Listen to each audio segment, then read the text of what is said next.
Slide some oil to me and let it lubricate my mind. They slid some oil to them joints and they still sounded like.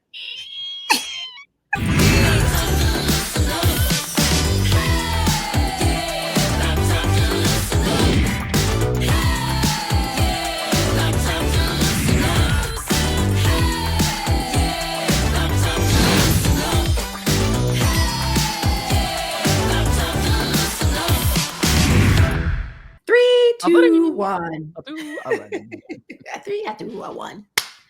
Hey, everybody, welcome to Read This, Read That. I am Jacque Reed. And I think I'm Joyanne Reed. To my knowledge. Listen. As I know. Week 2 of the big launch of the Joy Reed Show. How's it going?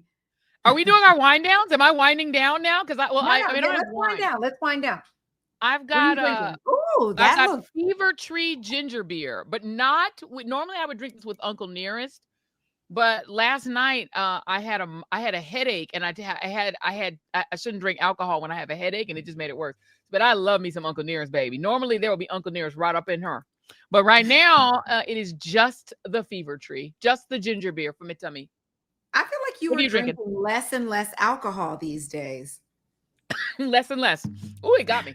Fever Tree strong, baby. That fear's got you. Oh, the fever got me. The fever. I'm drinking less and less alcohol. I find, and you know, that might be part of my wind down. I'm finding that the menopause is changing me in many ways that I did not expect. One of them being, I'm hot all the time, girl. I'm hot. Like last night, I went to bed early because I had a headache. As I said, I couldn't even enjoy my Uncle Nearest and ginger beer. So I went to bed early because I just had such a bad headache. You know, when you have a headache where you can't even watch TV, you can't even focus. Like my head was just saying, go to bed. So I went to bed very early. Yeah. And that's one of the. And then I got it, and I woke up probably like 2:00 in the morning, covered in sweat, like drenched. And I got up and tried to turn my heat down in the bedroom to make it colder.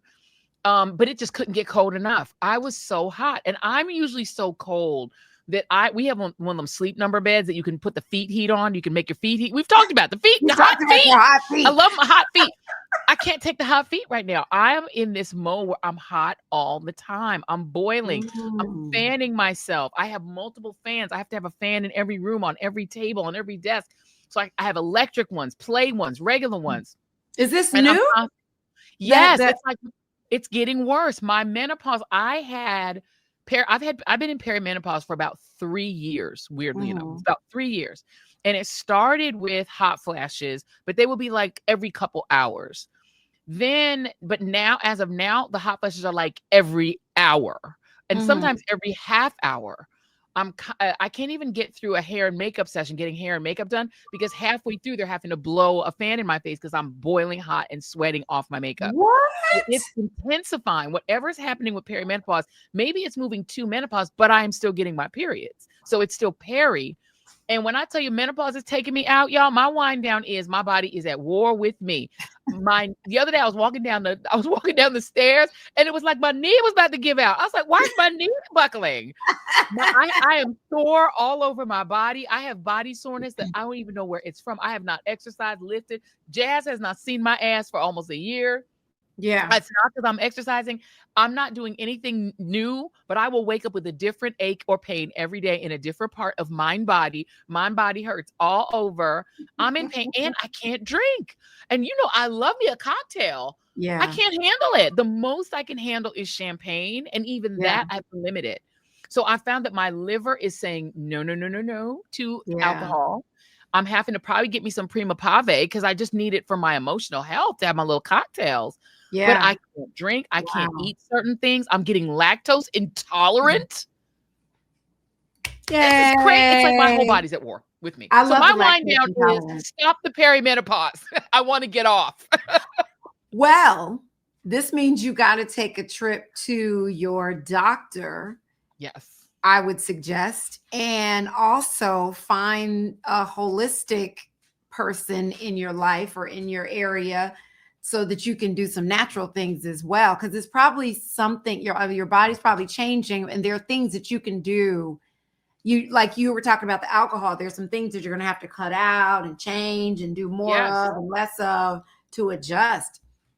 And I think the stress of launching the show, because as you said, we're week 2 into the Joy Reid show, and baby, this is a ton of work. It's harder doing it with a tiny staff, and we love our team. Our little dedicated, we're like a little motor car that could. We're the little engine that could. It's a small team, and but it's so much burden and work that I think the stress is actually exacerbating my perimenopause. So it's actually making it worse. Yeah. So all the symptoms. Stress is a big factor too.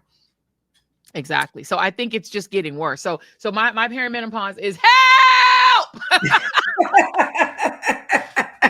My body's trying to kill me. I'm going to send you the interview I did with this sister who has this whole perimenopause for Black women organization, information. I did an interview. I do at the first 3 days of every month. I do this 3-day wellness reset. I do mental health, physical health, and then what you can eat to live better. Yeah. Get ready for July. It's going to be fabulous. Okay. But I did it with her some months back, and you're going to love this whole community that she has created that just gives you so much information and community around, what we go through when we're dealing with peri or just menopause. In general. There's also this woman who is blowing up on social media who started this I don't care, we don't give a damn kind of club. It's a Black woman. They recently featured her on The View, her videos, and her thing is like, may the meeting of the women who don't care come to orders for women who are in perimenopause. So I started this club called a We Do Not Care Club, and this is for anybody going through perimenopause and menopause. I posted a video asking who wanted to join, and when I tell you we got so many members in this club, but what I did was compile a list of all the stuff that we don't care about no more, okay? We don't care about bras no more because bras suffocate us. We don't need that no more. We don't care if we look pregnant and we're really not pregnant. We don't care about matching clothes and wearing PJs all day. Clothes is clothes. That's it. That's the standard. We don't care about being on time for them. Baby, be happy that I showed up because I don't even want to be here. We don't care about unpainted big toenails and wearing flip-flops with them. Listen, that's a luxury to be able to paint your toenails. Toenails is toenails. Just I'm gonna wear my flip-flops and that's that. Her following has skyrocketed. She's almost to 1 million followers. She's the founder of the We Don't Care movement. A sister who is blowing up, and it's for you. I'm gonna send this to you so you can follow her and get a chuckle because she will crack you up. But the problem is me getting a chuckle will probably break a bone at this point. If I laugh too hard, I feel like I'm gonna break something. I feel like I'm gonna break my hip. My peri and menopausal, I'm in menopause, and my journey has been, I've been lucky. I mean, the most that I get is a little, like I get hot at night, but I don't sweat, no night sweats, but I just make sure it's cool, but then I'm covered with a blanket. And then I might like stick my foot out to get some coolness, but that's it. Like I keep the house cold. And I just bury myself in blanket. Like I have been so lucky with that. But that's why I was wondering what changed. And I bet it's the stress. I would bet that it is the stress for you. That is that little factor that kicked you into high gear. Probably after this week, it'll things will normalize and it'll settle down. I got the joy, joy, joy, joy down in my heart. Where? Down in my heart. Where? Down in my heart. I got the joy, joy, joy, joy down in my heart. Down in my heart to stay. And I'm so happy. So very happy. I found the love of Jesus in my heart, right in my heart. And I'm so happy. So very happy. I found the love of Jesus in my heart. In my heart. This is Vacation Bible School. Yes, it is. That is what we had to learn in Vacation Bible School. VBS. Yes. And if the devil doesn't like it, he can sit on attack. Ouch. Sit on what? Sit on attack. What? Sit on attack. And if the devil doesn't like it, he can sit on attack. Sit on attack Tuesday. And I'm so happy. So, okay. So my Okay, what I was saying before I went mute, before the gremlins got us, was that Jacque will do this thing in our meeting. We have a meeting so y'all know, just know that we take y'all behind the scenes. We do a meeting to just talk about what the show's going to be like this week. And Jacque will say, "Oh, I have a great wind down." Because I want to know now. I don't want to know in advance. Like, we try to keep it a surprise. So I've been waiting to hear this wind down. Lay it out, sister. Okay. So this ties into the episode that we had a while back where we were talking about you going for your medical procedure and someone asking you for a selfie. Yes. So last week, people know I lost my loving dog of 14 years, Zoe. And so I have been so sad. And my cousin and my mom convinced me, let's go out to this brunch thing that we've been to before. And, they have live music and it's for seniors. So my mom has been going for a long time. And it's at this place here in Atlanta, which I got to take you to the next time you're here, called New Black Wall Street. Ooh. And it's an old Target building that they turned into a shopping mall. It's got restaurants and all these Black-owned businesses, and has a tea room and a convention room. Like, it's amazing. Anyway, they have this restaurant there, and every Wednesday they have a brunch for seniors. And so my mom has been going and going, and a long time ago, she convinced me to go. And I was like, okay, this is nice. Once the fan stuff came out, the ladies got their fans, and it's really men and women in their 40s, 50s, 60s and on up, but there are a lot of seniors there. Right. So I've been a lot. So when I went this time, it was good. It was food for my soul, but I had like a baseball cap on, no makeup. I really didn't put a lot of effort in because, I'm dealing with the loss of my dog, but I was glad that I went. It was nice. And so on our way out, this woman who I know her a little, my mom knows her, comes running out. And you know how people who take a lot of pictures run out with their hey Joyanne, like they're coming at you with the camera. It's like, and she was coming towards us to take a picture. And I said quickly, I don't want to take a picture. I said, I'm not taking a picture like that. That's the exact tone. I said, I'm not taking a picture today. And she's like, that's okay. And my mom, of course, being, a blood relative of yours, basically, was like, okay, I'll take a picture. They take the picture. That's my mama. Right. It is. And they, we go on. So then a couple of days later, my mother says to me, that woman, I don't want to say her name, complained about you not wanting to take a picture and said that you were nasty. She said something to a friend of my mom's, and the friend said something to my mom. What? And I was like, what? I was like, you got to be kidding me. Now, she didn't know how I felt, my dog dying, all that kind of stuff. Right. But here's the thing. Before y'all get in the comments and say I should have taken the picture, right? She didn't know what was going on with me personally. But I have the right to say, I don't want to take a picture. But here's the thing. I have been to this brunch about 4 or 5 times. Yeah. About every time I've been there, guess who I've taken a picture with? Her. On the dance floor, dancing. She's taking video. I've taken so many pictures with this woman. This one time I say no. Wait. This would not have been her one and only chance to take a picture with you. She's taken pictures with you before? Yes. And video of me on the dance floor in the past, pictures at our table. Like, I can't tell you how many pictures she has of me. But she gonna go and say I was being nasty because I said I didn't want to take a picture. You can take another picture. Take another picture. Yes. An additional picture. Yes. What? Girl. Yeah. Yeah. My mother, and my mother, even though she took the picture, she wasn't happy that the woman was talking about me.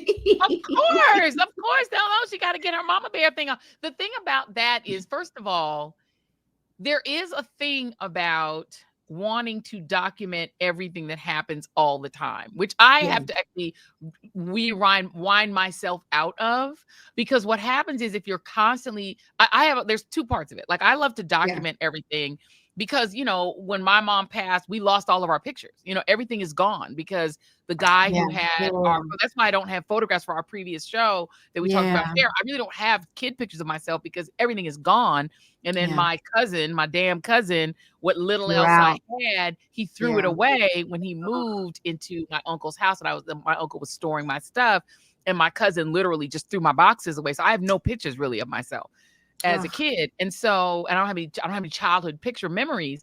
And so I have become this over picturer, you know, like I have pictures of everything my kids have ever done, every concert, baby, if they was in a school play, I have everything. Right. And we have all these we have pictures. And so I'm a little bit of an over photoer, and my kids, I say I'm like a millennial.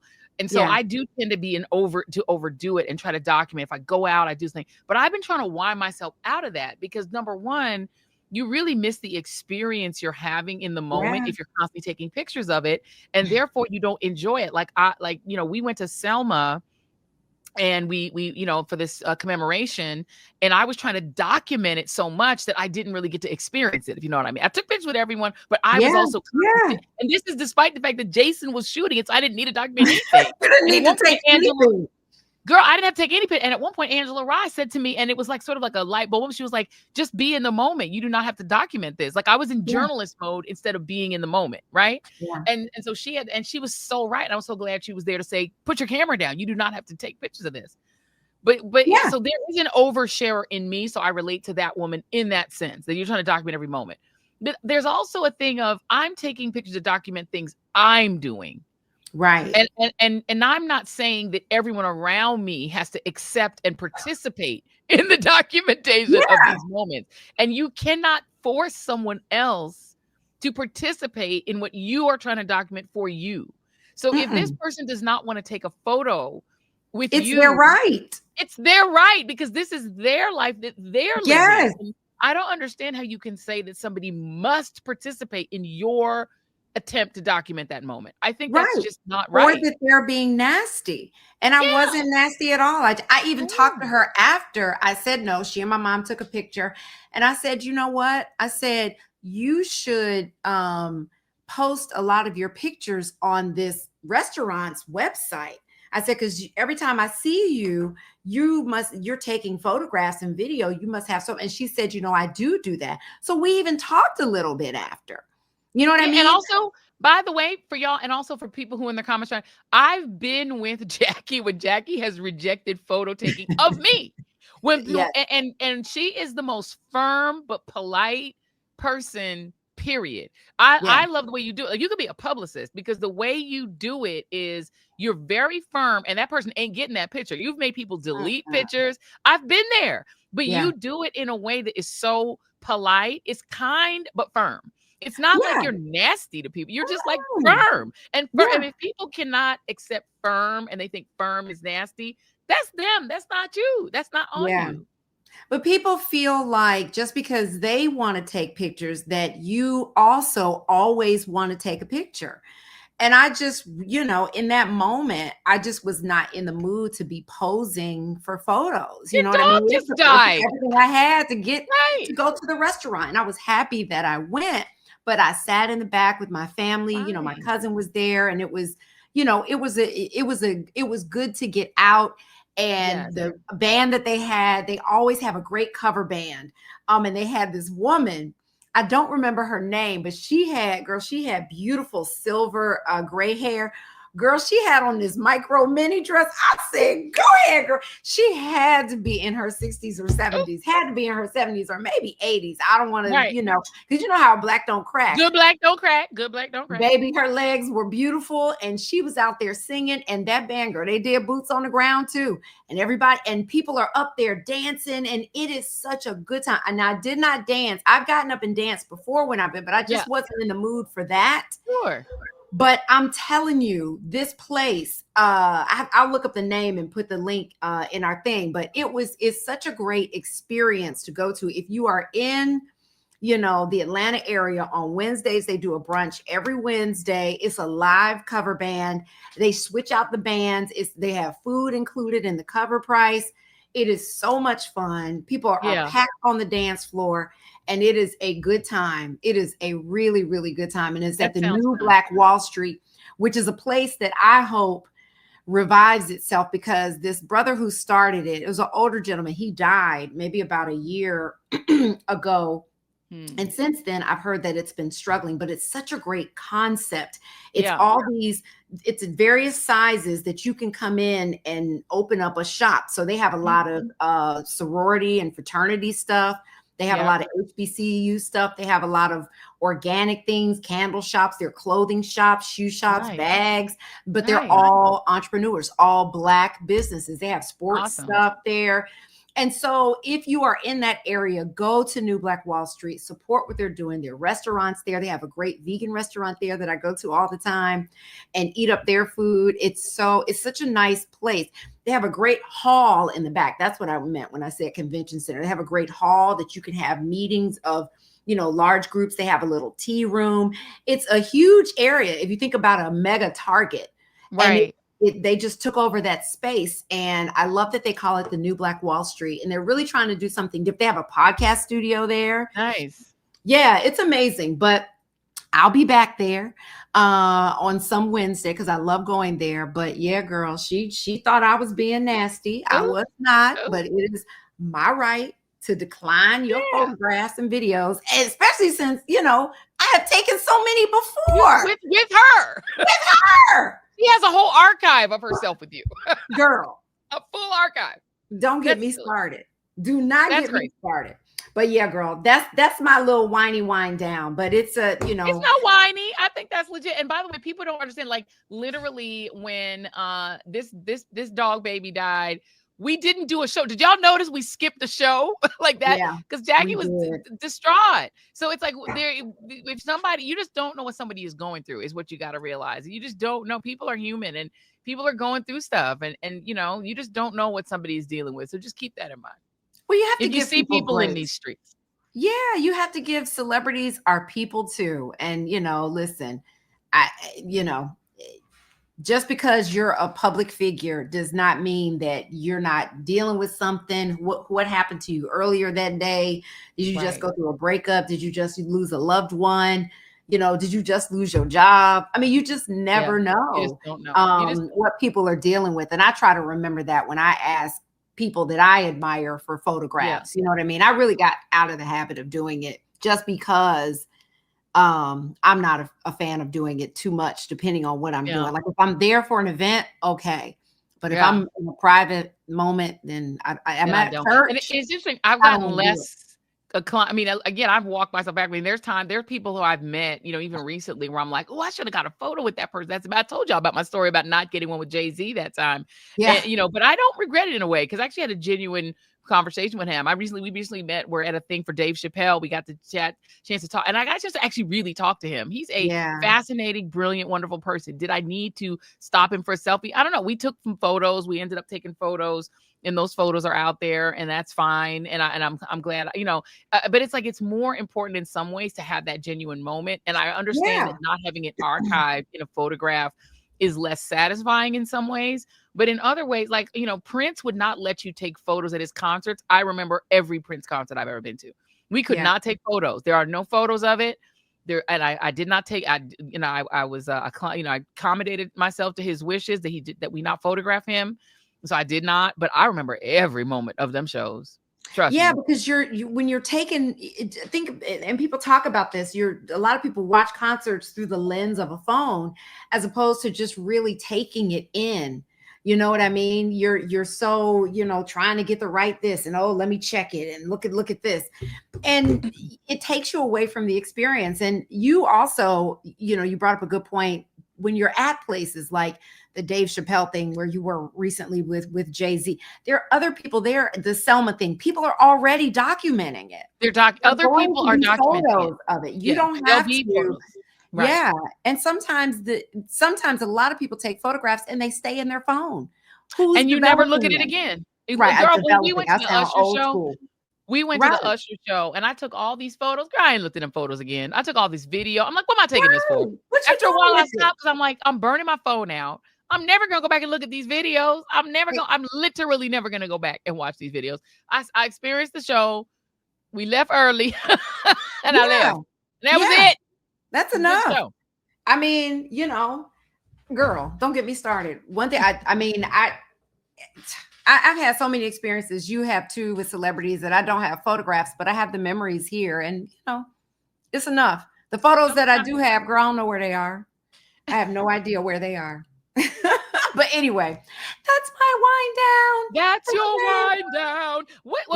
Should we do shit you need to know? Because I feel like people need to know some shit. I think we need to do shit you need to know. And there's so much shit that you need to know. So much shit. So little time. I mean, over the weekend, and by the time we post this, it'll be Thursday, and you will have posted 2 shows of the new Joy Reid show. I enjoyed your show on Monday so much. It's Tuesday that we're recording this, so there'll be a Wednesday show before this goes up. Who knows what's going to happen between this moment and the time you post this show? Yeah. So much is happening, but I think with shit you need to know, I mean, do we want to start with, let me look.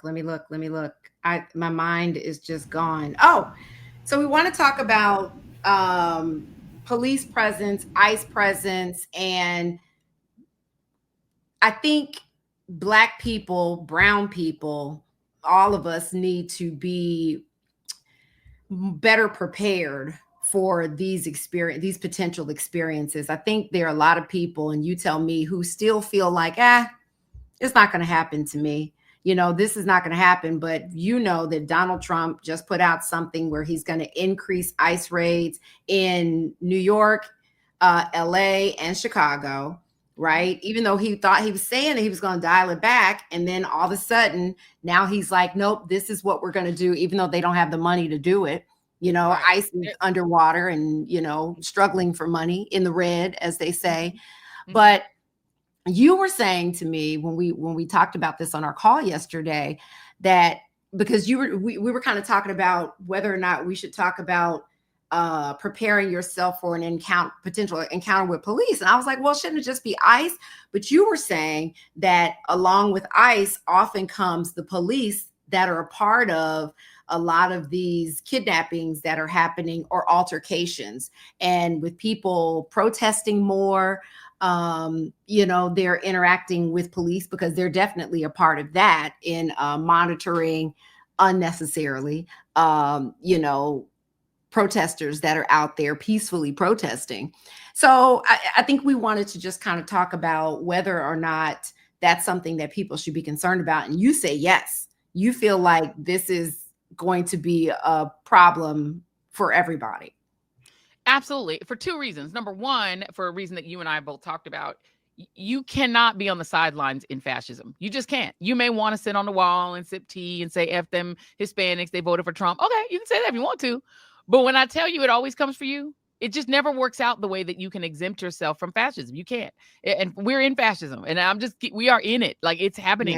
Yeah. It's not coming. It's here. Trump is a fascist. We've had, I don't know how many people we can put on that'll say he's a fascist. Both his 2, his former chief of staff, who's a General Kelly, said he's a fascist. Mark Milley, who was his Joint Chief Staff Chair, says he's a fascist. And the facts, what we've seen from him, say that he's a fascist. The facts say he's a fascist. He talks like a fascist, saying people are poisoning the blood of the country, blaming immigrants and trans people for everything that goes wrong in America, even blaming them for, inflation. It's insane. But he just constantly demonizing brown immigrants, and he'll get to the disabled eventually, because they always do, and they'll get to the Jews and the Muslims. They always do. It's like clockwork, and they will get to the blacks. He already says they're going to deport homegrowns. Who do you think that means? It means Black people. Yeah. And the reason and the second reason is that these encounters with immigrants, some of whom are not illegal immigrants, and I hate that term, some of whom are documented lawful immigrants with green cards, some of them are Puerto Ricans and citizen Hispanics. Basically what they're doing now with ICE, because the guy I call Nosferatu, whose real name is Stephen Miller, has put out a 3,000 person a day arrest quota. Now, we thought the right didn't believe in quotas, but they apparently do when it comes to arresting brown people. So they have a quota of 3,000 a day that they need to turn in their numbers. They were only at 640 a day, and he was pissed off about it. To get to 3,000 a day, they need to encounter probably 30,000 people a day, because a lot of them that they're encountering are just citizens, or they're legit and they're not quote unquote illegal immigrants. So you're talking about your ratio of encounters to actual arrest is going to be really high. So let's say that they make it 30,000 a day across the United States to get 3,000. They're going to do that by straight racial profiling. That means if your skin is not white, ICE can come up to you, demand to see your papers, demand to have you show that you're a citizen or arrest you. Whenever that has happened in this country so far, even in red states, ICE showing up on public streets or in courthouses or in parks, any public place, immediately attracts protesters. They may not attract you, but protesters come right to that because immigration groups have formed what they call alert systems all over America, even in red states, even in Alabama. If they go up to somebody brown, this alert goes out. Everybody, and also people just have phones. People start texting. People who see it start filming. It goes live. People are going live watching this happen. It's the new entertainment. It's the new gladiators. So you're seeing it happen. That attracts protesters. Now, while police in a state that's not if you're not a sanctuary city or sanctuary state, police are not allowed to help ICE, but they will respond to the protesters. So you're seeing this vicious cycle around the country. ICE, kidnap, protest, police. And that is a recipe for some kind of a violent encounter because most cops are not trained to de-escalate. They're trained to escalate. And the minute the cops are angry and ratcheted up and escalated, guess who takes the brunt of their anger? Black people. Black people. So if you've got cops, you saw those cops in LA, they were even wilding on a white journalist, like flipping out on this guy. Like going beast mode on a white guy. And they shot a white woman with a rubber bullet, a white reporter with a rubber bullet. And they because had correct. Right. Because while beat LA, one guy down with a horse, the hooves of the horse. I mean, trampled a guy. And again, ICE in LA, it's a sanctuary city. ICE cannot arrest immigrants. ICE is a city.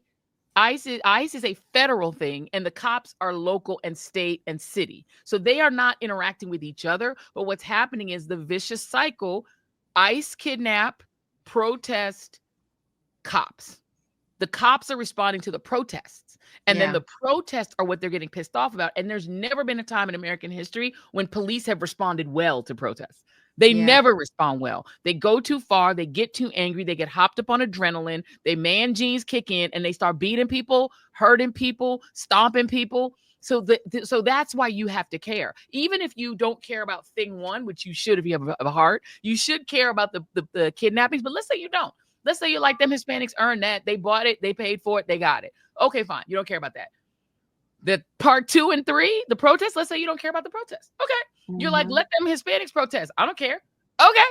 Part 3 is going to hit you because them cops are going to stay mad and stay angry when they pull your son over. They're going to stay mad and stay hopped up and stay angry when they pull you over. Those cops are in that beast mode from the moment those protests happen till they encounter you. So you have to worry about what this is doing to the police. It's making the police worse. Well, listen, I was all for after, they say Kamala lost in November because we're going to talk about it at some point. Weirder and weirder. I'm telling you, the girl, I don't know. I don't think she lost, but we will for another day. But when the results, move the way that they did, I think that Black people, Black women in particular, deserved a break. Yes. Because I feel like we campaigned and worked hard to get behind this candidate. 92%, was how many showed up at the polls. But girl, we were doing a lot of work behind the scenes collectively. Yes. And so I was all for taking a break, right? Mm-hmm. But that break, it needed to end a while ago. And if you're still in take a break mode, I'm sitting back, that's a problem. It's a problem. I mean, because as you were just saying, Joyanne, these things that are happening, it's not just happening to brown people. And I don't know, even there was a percentage of Hispanic people, right, that voted for Donald Trump, but it wasn't everyone. No. And certainly no undocumented person did because they can't vote. Right. And that's the thing. He promised it was going to be the people who voted for him and believed him is going to be criminals and people That's like that. These are, dishwashers, grandmothers. These are grandma. people that that are going to court to finalize, their legal status or to update paperwork, and they're being snatched while they're out there trying to do the right thing. Nothing breaks my heart more than these mothers being separated from their children in the way the that fathers on Father's Day, they picked up a whole bunch of Latino right. men on these are construction workers, dishwashers, Yes, farmers. But I mean, just anyone. And I don't know how you can watch these videos and not be heartbroken. I get Black people not showing up in protest in big numbers, because when the police do show up, as you were talking about before, we're going to be the ones, girl, we're the ones that are going to get locked up. And that's problematic within itself. But there are other ways, like what the tone of what I've seen on social media to me is disturbing.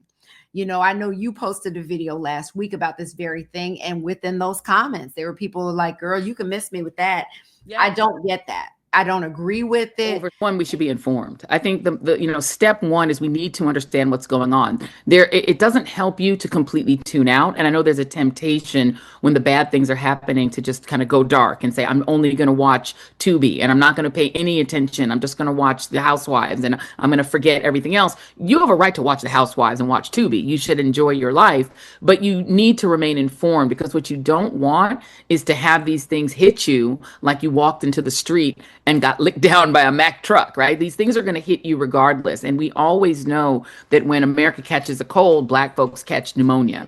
And I think that we need to really rethink how we participate in this process moving forward, because it is going to take all of us to turn this thing around. I don't know what the plan is, because the Dems aren't doing enough for me to put a plan in of what we need to be doing right now. I don't know what we can do, but as far as getting out there, but the main thing that we can do, aside from showing up to vote when that time comes, is sharing the information, posting. And here's my other issue to your friends about what's happening, because we need to spread the word because a lot of people are in a bubble. They're not watching the news, especially since you're gone. They're not watching, certain networks, and Don's gone, and so because you guys aren't on 24/7 as we would like for you to be, we have to kind of catch you when you do show up, because you have a life and you need to live. So we're getting the news that we can, but a lot of people aren't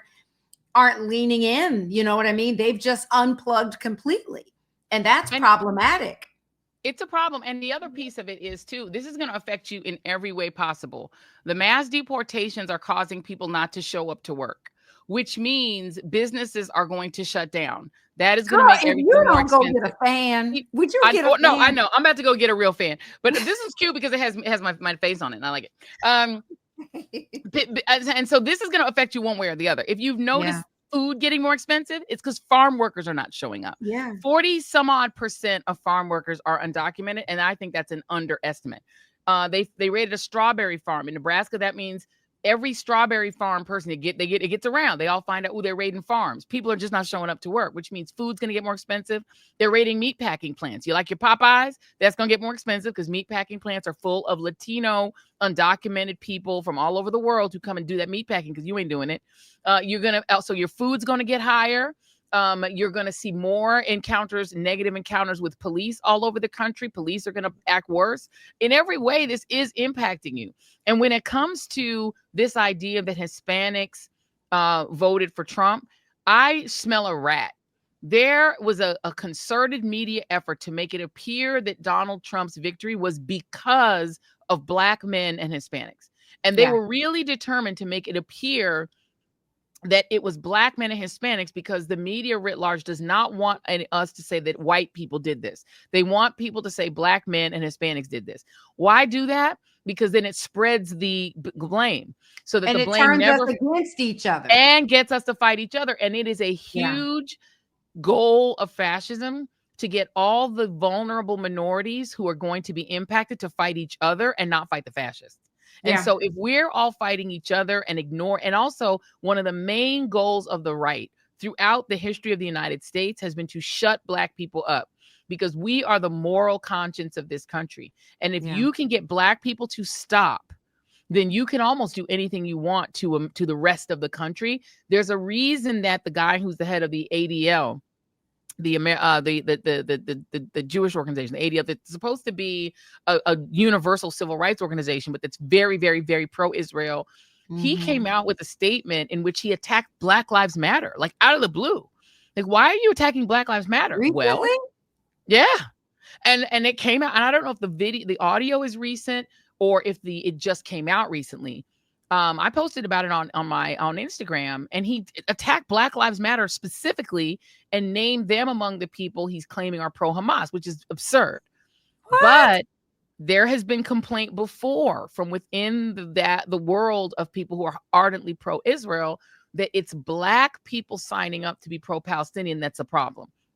And that when young Black protesters join the pro-Palestinian movement, that's a big problem for them, because it's Black people we are culture creators. We are culture makers. We set the tone. And if Black people get on board the pro-Palestine thing, that's a problem, because that's going to draw more young white people. And the movement was already young Jewish people and young Muslims, but now it's like a lot of Black people. And so that's a problem for folks who want to let Israel do whatever they want. And so the reality is shutting Black people down and getting us to walk away from civil rights fights is a goal of the right.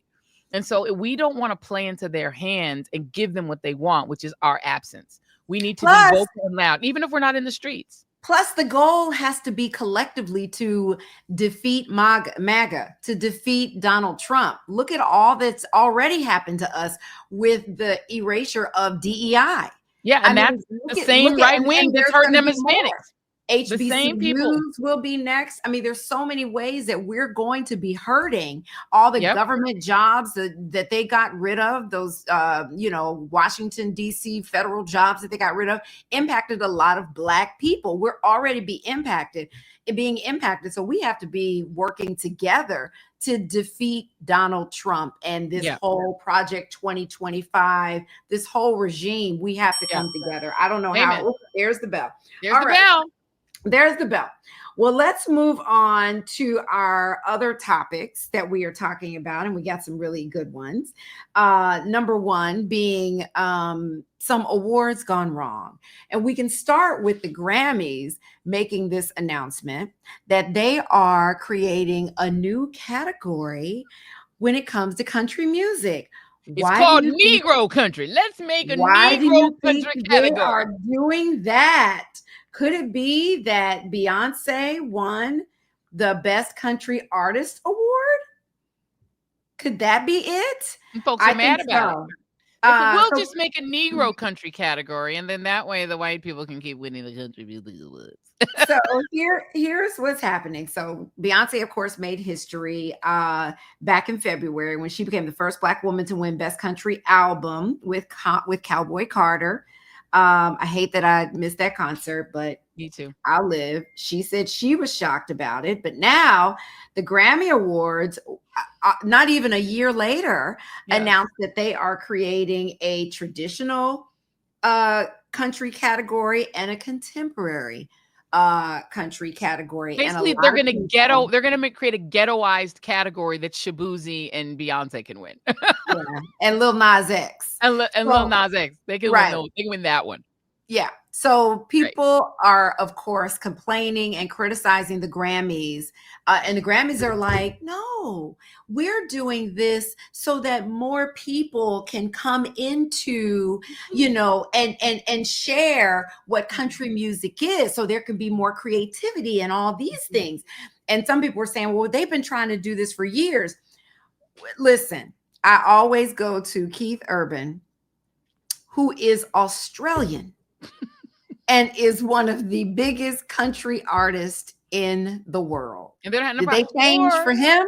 Or, ma'am, Taylor Swift, who is from Pennsylvania. I think, or Yeah. something like that, but who's the one who became a huge country artist and without missing a beat crossed over to become a huge pop artist. And nobody ever questioned, is she a country artist? Is she a pop artist? She could win in both categories and nobody would say nothing. They would say she's country and she's pop. She can win both. They don't And you know who Kelly else is doing Clarkson. country Kelly now? Clarkson, both. You know who else is doing country now? Has been doing it for a minute? Post Malone. For a while. And there's a bunch of artists who are, what is the brother's name who's from Florida? Oh my gosh, I'm going to forget. Who? Oh, You're muted. I don't know, but I smell a rat, Grammys, and I don't like it. I smell a rat too. And by the way, what I was saying is T-Pain, who people just know him from auto-tuning, is one of the most prolific country music writers in the business, writes all this country music and is an incredible singer. I didn't even realize that brother can sing and he does country music. He's in Florida. He's from the South, but people don't count him as a country artist and wouldn't. And people would be upset if you were to put him forward for a country. But why? And country music was invented by Black people. That's the thing.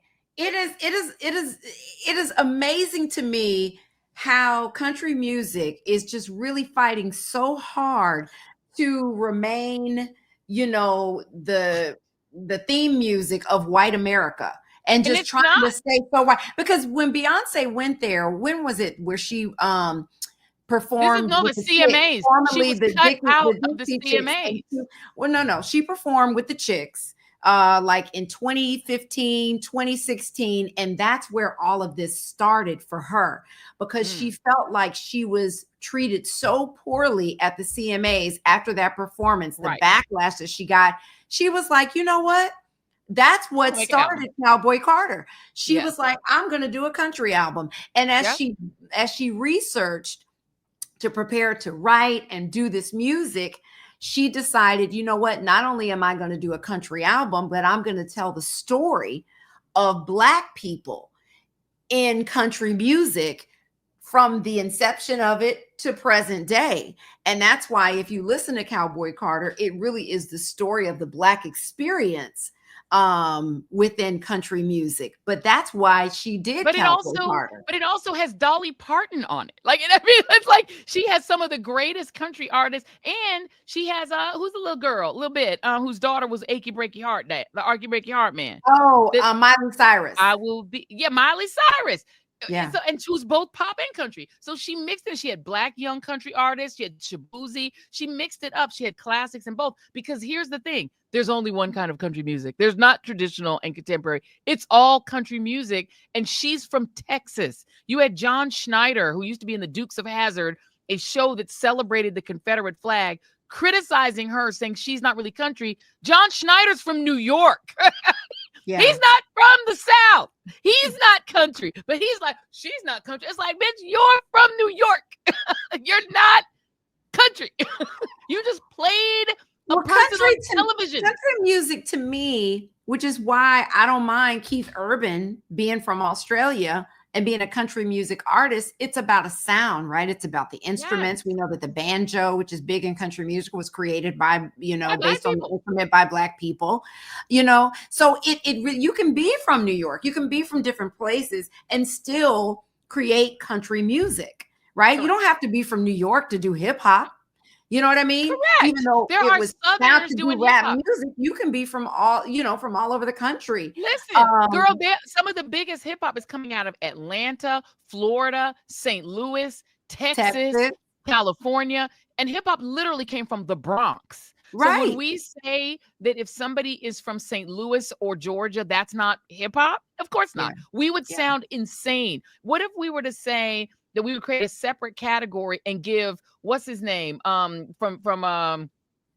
Detroit, from 8 Mile, and we say that Oh, white dude from 8 Mile can only. The Eminem. Eminem I can't love win a that you and I normal can't country. remember anything. We're like, I what's know. his name?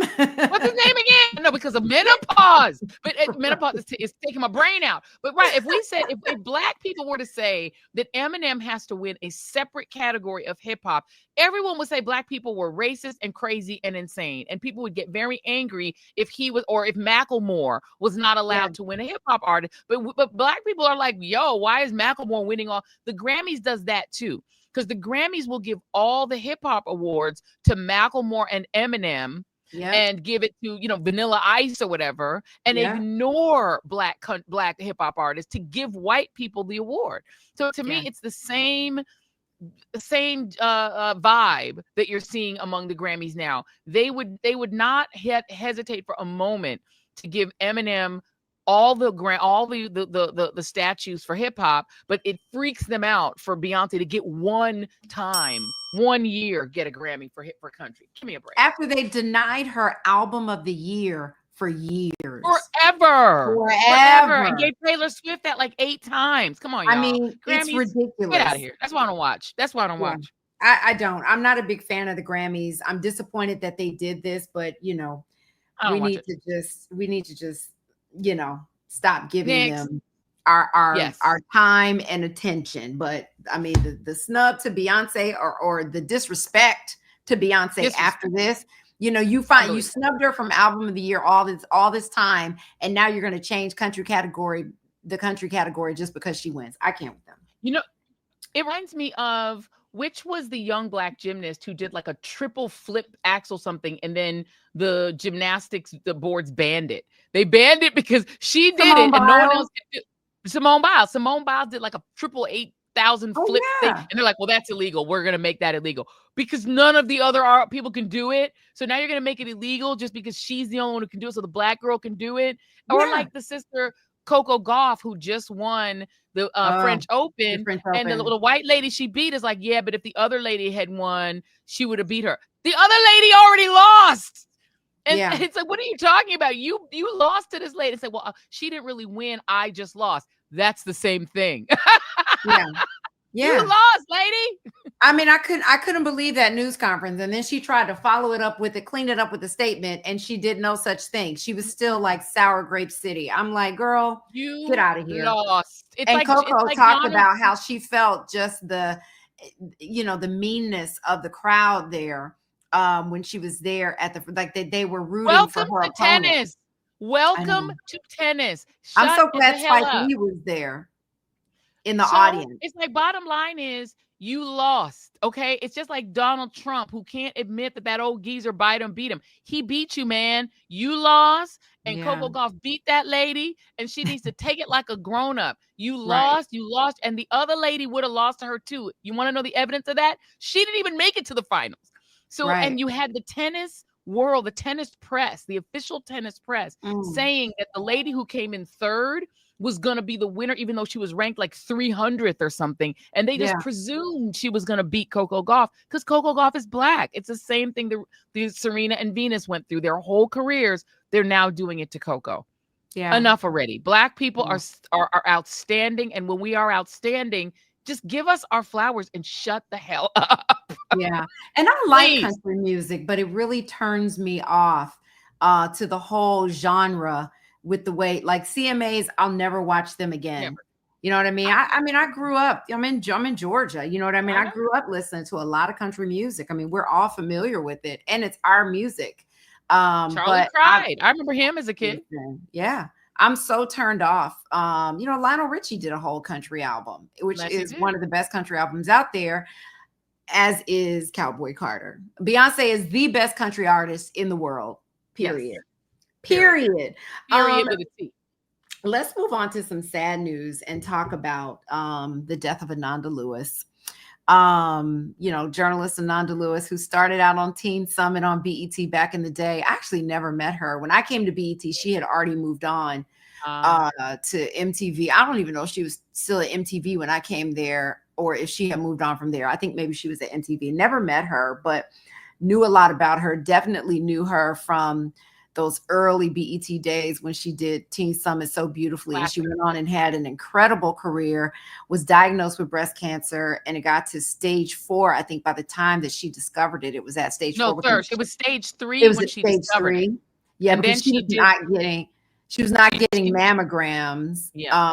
Because she said that her mother developed breast cancer, but was getting mammograms, and she felt like the radiation was the problem, even though it's like an nth of radiation that you get that you're impacted by, your body is impacted by when you get a mammogram. So being afraid of the radiation is, for that being a reason, you really should do the research and talk to your doctor.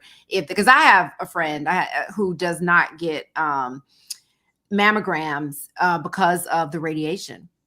And I sent her the story because Ananda, I'm so happy that despite her being gone, which is so heartbreaking because she leaves behind a young son who just graduated from middle school, she also took the time once you got to stage 4 and she knew it was bad. She talked about her regrets of not getting a mammogram, they wanted her to have a double mastectomy and get the tumor removed. And she did not want to do that. She wanted to do more holistic methods, which, a lot of people do. And she regretted that as well. And I go back to Bob Marley, back in the 1980s, Bob Marley got cancer. And it was in his foot. And it started off as skin cancer, and he got it. And he said, I'm not letting them chop off any part of me. I'm keeping every part of my body. And he wound up regretting it because he wound up dying in his 30s of cancer. And, my mother died of metastatic breast cancer. So I know how aggressive it is, particularly in Black women. And my mother died at 57. So I'm so paranoid. I've been getting mammograms since I turned 40. The minute I turn 40, I get them every year. I do not miss it. And I have a family member, a cousin who recently had breast cancer, but she's fully recovered, thank God. But you have to be on top of it, because once breast cancer sets in Black women, it's very aggressive, aggressive, more aggressive in us for whatever reason. And I don't know if it's because we get diagnosed late or whatever it is, but something about it's really aggressive. And once it metastasizes, especially to the liver, it's fatal. So you must get your mammograms. Don't be afraid of the radiation. Be afraid of breast cancer, and be afraid of dying and leaving your family behind. I feel so bad for her, because by the time she realized what she should have done, it was too late. Yeah. And sometimes a mammogram is not enough. Sometimes, depending on the density of your breast, you need an ultrasound. And so you want to be well educated to know, because a lot of times, everybody doesn't have access to the best doctors. All doctors are not created equal. It is what it is, whether it be their bedside manner, how they perceive you based on prejudices, the way that they think that Black women can endure, excruciating amount of pain. Compared to other women. I mean, I've dealt with things like that personally with doctors. It does, and we've heard the story. So it is, the lesson in all of this tragedy is for us to really, really pay attention to our health, particularly when it comes to preventative things, when it comes to breast cancer. It's so important. And for all cancers, you have to really take care of yourself. And it is not enough to just say, I'll just eat healthy. That's what people said about COVID, that I'll just eat healthy food. That is not going to cure you of disease. It just isn't. And, I have to note for my sisters who have breast implants, from my doctors have always told me, if you get implants, you need to probably get your mammograms more often. And you definitely need to add a sonogram. You can actually get a breast sonogram on top, because sometimes the density of the implants will actually make it even harder to see a cancer. And you want to catch it early. If you catch breast cancer in stage 1, it's now curable pretty much. They can at least get you to remission and help you. When you get to stage 3, it's very dicey. And stage 4, very hard to do anything about it. So don't let it progress. Do your self checks. But for me, I have very small, dense breasts. So all I have is lumps. So all I feel is, if I do a self check, I think I have, and I'm also a little bit of a hypochondriac. So I think I have breast every day. So because when I do my self test, all I feel is lumps. I have very fibrocystic breasts, which means lumpy breasts. And they're small and lumpy. So I feel all the lumps. And so I'm very rigorous about getting my mammogram. And then I also, if I'm feeling nervous about it, I have them also do a sonogram. And you can ask for that. Advocate for yourself and push for your doctors to do what you know they need to do, and don't just let them brush you aside. Yeah, absolutely. And I will say, you know, I had some lumps in my breast like in my 20s. And my doctor said to me at the time, I was living in Houston, she said, you know, caffeine can cause, you know, that. And so I stopped, girl. That's why I don't drink coffee or any kind of caffeine. I stopped in my 20s. I do not take in caffeine in the morning. I find other ways to get my energy up if that is needed. But, you know, be aware of what you're putting in your body too. There's so many things, from the clothes we wear, you know, to the hair on our, like, there's so many things that have things that are carcinogens in them. And so we have to be really aware. I interviewed this woman who is a breast cancer survivor, and like 20, almost 30 years, she has, and they gave her 2 to 5 years to live years ago. Oh, and she had one treatment of radiation and was like, I don't want to do this anymore. And she didn't. She skipped the chemo, she skipped the radiation, went the holistic route, but she went to a recovery center in North Georgia that did a lot of vitamin D therapy, hydrotherapy. Like, it was a lot. She went there for like 10 days, and that really turned her around, and she changed the way she eat. Whether or not she had the tumor removed, I don't know. I don't know, but that's tricky because, you know, cancer spreads, it grows, it's looking for other cells. And so, you know, but it's such a loss. I wish that I had met her. Did you ever get to meet Ananda? I never got to meet her, but I was a Teen Summit watcher when BET first started. You know, Teen Summit was one of the best shows they ever produced, even though I was probably barely a teen, and I think I was a little over a teen, maybe 19, 18. I remember when they started it. I was probably like 18 or so. But it was, you know, it was so smart, and that was the golden age of BET, when we had shows like Teen Summit, where we really were teaching and giving people resources, and we weren't just doing music videos. And we had news. And so that's one of the things that makes me sad, is that BET did not stay in that mode. They switched to something else. And I wish that they had kept things like Teen Summit. She was great. She was and she was great on MTV when she got over there. Total Request Live.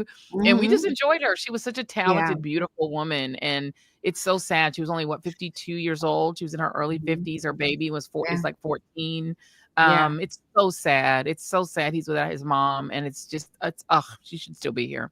We got to do something. This cancer thing. And the other thing that makes me mad, and this goes back to our previous conversation about the election. Say what you want about Joe Biden. And I had a lot of issues with Joe Biden, the Gaza thing especially. But he was trying to do this cancer moonshot. And they were putting billions and billions of dollars into, finally, at long last, not just treating cancer with all the expensive treatments that bankrupt families, but trying to cure it. This fool Trump and his Doge assholes have eliminated that funding. They're taking funding away from research institutions like Harvard that have been working on a cure for cancer. We'll probably never get to a cure for cancer in our lifetime because of what Trump has done. So that's the other reason you need to care about this fool being in office, because of what he's doing to universities and to the NIH and the CDC, we'll probably not have a cure for cancer in our lifetime. And we could have if we had just put the money in the time. And he can't be bothered to do it because it isn't about him. So to hell with him.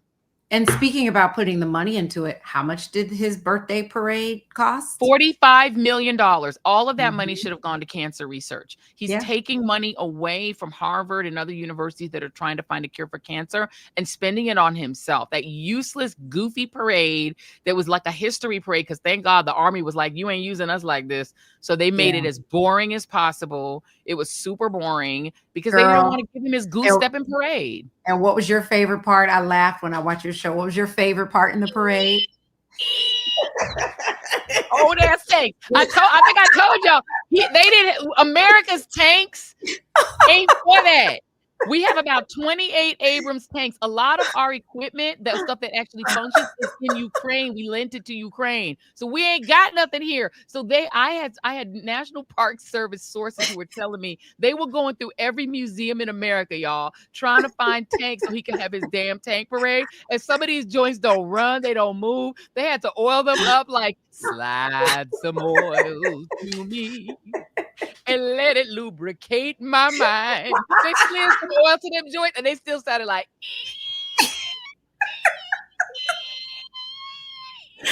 But no, what was so funny is that also speaks to how small the crowd was. Like there was no crowd There was no noise. people to cheer over the squeaking. If there had been people, they could have cheered over it, but they couldn't because there was nobody there. It was like they said 200,000 people showed up, baby. If it was 250 people, it was so sparse. It was so sparse. There wasn't nobody there, y'all. These people were like, and all you could hear because there was It was a nobody golf clap. cheering. All you could hear was a golf clap.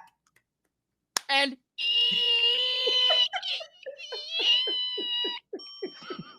I laughed so hard when you were talking about that. But he yeah, looked so sad. there's money, the space trip that Bezos recently did with all those women. Wasting money. Throwing money away. And this money could be going into cancer research. Come on, we need to be curing cancer. You have billionaires who have all the money. They will never be able to spend all the money they have. At least I'm going to give it to what's his name from Microsoft. He's trying to change the world with his money. These people, and George Soros giving all this money away to charity. These people literally spending money on bullshit. Yeah. Going to near space. And not just money towards the research to cure cancer, but also money to give some relief to these families who have the medical expenses that come with trying to get the best treatment for this, right? And imagine if you have a job and you develop cancer, or your child develop cancers, or your spouse or a relative. That's a full-time job for you as a caretaker to help them get through this. They can't work anymore. I mean, it's just medical issues can be so expensive, and they should not be. Yeah, they can bankrupt family. Yeah. Anyway, we got the bill, so we're gonna move on. But anyway, in conclusion, I do want to say one last thing, and I'll make sure we put the link in our notes, is that Ananda's family has set up a funding. I don't know if it's GoFundMe. I always say that. Okay. But it's something to raise money for her son's education. So show some love for her and give to that so that he can be taken care of. Because I think the day after his mother died was his middle school graduation. No, the day of his mother's death. The same day. And he had the choice. His family asked him, do you want to still go? And he knew that was so important to his mom that he went and walked across that stage. She had told, I believe, where she also worked for a while, that she just wanted to stay alive long enough to see him graduate. And she stayed alive till his graduation day. And so he believed he had to honor that by walking across the stage. Oh my God, just think about it. And that baby walked across the stage. They said he was so brave. He went and he walked, got his diploma, and now he is just a motherless child. And it's just so sad. So sad. Well, sending our love to him and her family, and just let's lift up her memory and donate if you can to her son's education. All right. And moving on to our last topic today, and that is, what are you doing for Juneteenth, which is right around the corner? I feel like not enough people celebrate Juneteenth. I feel like we just we're happy that it's a thing, but we don't do enough. I say, forget the 4th. Forget it. Do it. That's not a holiday. Yes. What to the slave is the 4th of July. Every 4th of July, I post what to the slave is the 4th of July. Yeah. Because it is a thing where, unfortunately, that 1776 revolution was not freedom for us. So it's a freedom for it's the country being free from the king, but not for us. But Juneteenth is literally it is our Independence Day, Black Independence Day. The Reeds will be utilizing Jason Reed's birthday gift, which he has not rolled out of the garage yet, which is a fabulous grill, which we made him on his birthday. We made him leave the house, his lab. He don't leave, he don't leave the basement. He in there editing all the time.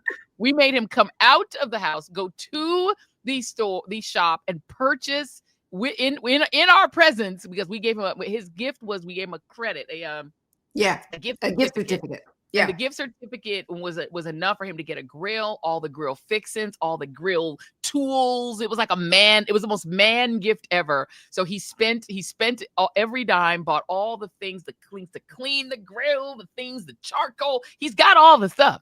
Yeah. So now all we have to do is buy, you don't like what people grill, but you know how it is. But I Real want for vegan stuff. myself. Oh no, I actually have my vegan burgers. I told you that vegan burger I like. It's so Yes, tasty. I get it. Yeah. Oh, but listen, it tastes exactly like Fat Burger. And I love Fat Burger was my favorite burger up in LA. It tastes exactly like Fat Burger. So good. So we're gonna grill. I will be grilling my meat-free versions. They can have whatever they go, their real stuff. But we're gonna grill on Juneteenth. We're gonna roll that out and we're gonna grill. We have family coming down. Miss Wanji, you know the people. I know Wanji. We getting the kids, we getting everybody that can. The sun out in California can't make it, but we're gonna bring as many families as we can over. We're gonna grill, and then also I will note that the Juneteenth weekend is State of the People tour weekend. It's the finale of the State of the People. Where will that be? Events in Baltimore. It's gonna be Nice. in Baltimore, 19th, 20th, and the 21st. Thursday, I guess Friday, Saturday, Sunday. And they have workshops and incredible stuff. And this is a big finale. And I will be keynoting on Saturday at 3 p.m. this final event. And then that will be the end of that first leg of State of the People. But they've got amazing events coming up all that weekend. So if you want to go out, there will be a cookout on the 19th in Bmore. So if you're heading out, you will not miss a cookout. They have one going on. Oh, that's nice. That'll be nice for and then you'll be there on Saturday if people want to come and take a selfie with you. Yes. Come and get your selfies, y'all. I'm gonna be in a good mood. So come on. And she'll have makeup on, so I'll have makeup on. Do the selfie. She won't just be saying yes. She'll actually want to take it. I'll be looking great. You'll be looking fabulous. As you always do, makeup or not. What do you do? Thank you, love. What are you doing on Juneteenth, my friend? Sorry, sister, cousin, friend. Girl, something with my mother. My mother has a few events that she's been invited to. My mother, girl, she stays in the movement. She's trying to get involved. Girl, she's trying to get involved with the local National Action Network chapter here. Child, she stays involved. So some event that my mother's doing. That's my social secretary, my mother. Whatever is gonna be taking you where she taking you, you gonna go. Girl, that's where I'm gonna go. That's what I'll be doing for Juneteenth. But doing something to celebrate. I don't want to let the day pass us by. So we encourage you all to do something, to make a plan, even if you go to a local park with your family and friends, do something at home, take your kids to a Black museum, honor something Black in town. There's something, volunteer, in a Black community. Put a pin in what you just said. Can I put in a plug for if there is a National Park Service Black history site in your state and locality, please go. One of the things that I really want to encourage you all to do is if there's a historic site, if you're in Atlanta and there's an historic site, there's so many in Atlanta that the National Park Service organizes. If you're in Alabama and you're near the Montgomery bus boycott, the building of the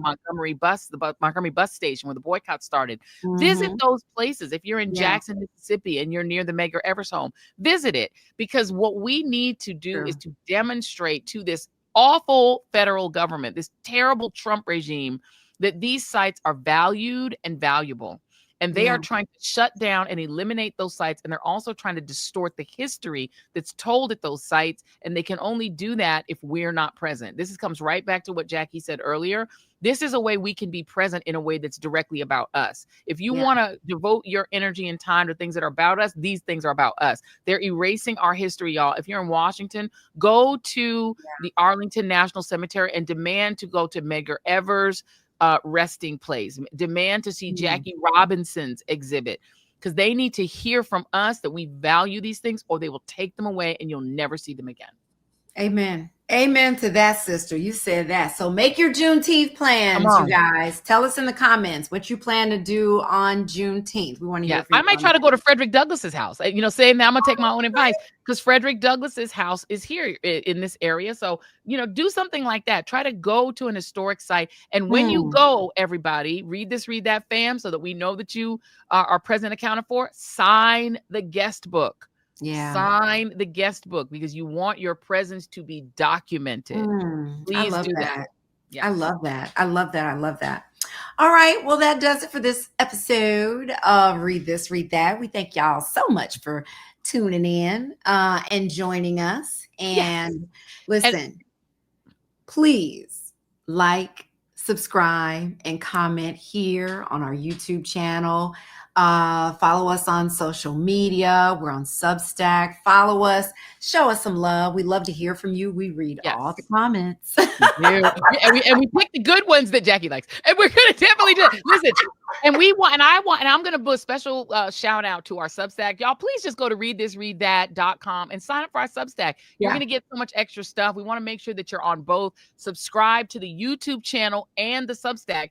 It don't cost you nothing. Go ahead and sign up for the YouTube channel. It don't cost you nothing. It costs you $0, but it makes us know that you're there. And then we can respond to you and the things that you want to see on this show. This is the way to comment to us, to get to, you don't even have to take a selfie with us. You can talk right to us. And we see your comments directly ourselves with our own very two eyes. So please like, subscribe, and then share this with a sister you know. Make sure that all Black women can be part of the Cousin Nation. We want to grow the Cousin Nation. So you guys subscribe, like.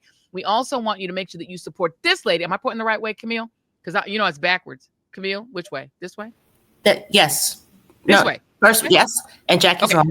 It's backwards on my screen. It's back. Oh, look, see, it's always somebody wrong. Camille has to keep us straight. But yes, support this lady right here, because Jacque Reid is a legend of television, legend online, and a legendary damn vegan. Because let me tell you, she's going to make everybody be vegan before she go off this earth. Yes, I am. Tiffany Croft is next. Who's next? Who's next? She's getting them all besides getting dogs adopted. And you can do that by supporting vegansexycool.com. Even if you're not vegan. Okay, this is my bucket of non-vegans.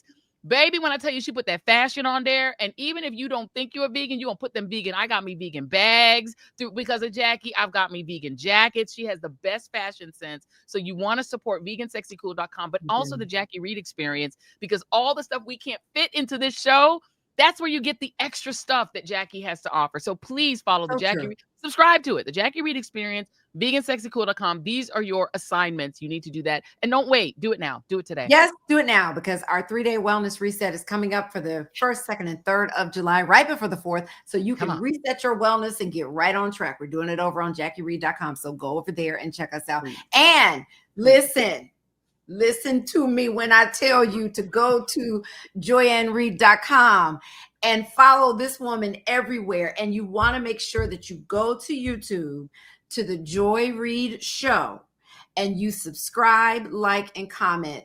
This sister has launched something epic. It is so incredible. I have watched every show and I love it. It's such great content, Joyanne. I'm so proud of you for what you're doing. I know it's a lot of hard work. And I know it is draining you. So we appreciate you, but let's show her some love for this effort and show her that she don't need to be nowhere else but right here where she is on the YouTube. On the YouTube. And also subscribe to her Substack. But right now, YouTube, because we're trying to get to 1 million for the Joy Reid Show by the end of July. That's been my prediction. Don't make me a liar. I think she can get to 1 million subscribers by the end of July. Come on, let's go. Come on. Tell a friend.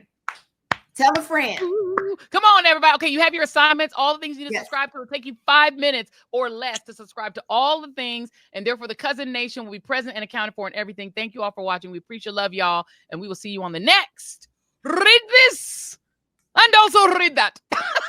Ciao, ciao. Bye. Goodbye.